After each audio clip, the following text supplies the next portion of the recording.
ভারতীয় সীমান্তে অবৈধ অনুপ্রবেশ করে গরু পাচারের ছক কষেছিল এক বাংলাদেশি গরু পাচারকারী, কিন্তু শেষ রক্ষা হলো না, ধরা পড়ল পুলিশের জালে। চলুন দেখে নেব সেই ছবি। আপনারা দেখছেন নিউজ নদিয়া এক্সপ্রেস। চ্যানেলটিকে সাবস্ক্রাইব, লাইক, শেয়ার এবং ফেসবুক পেজটি ফলো করুন আর দেখতে থাকুন নিউজ নদিয়া এক্সপ্রেস।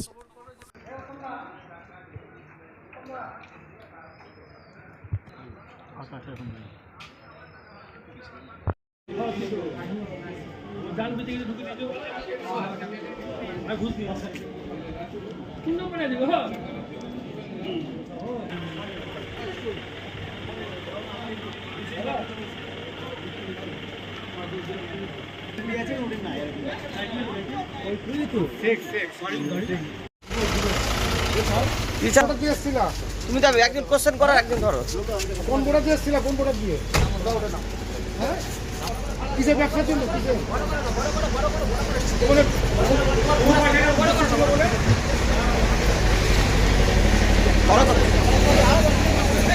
আস্তে আস্তে আস্তে আস্তে স্টিল ছবিটা হবে।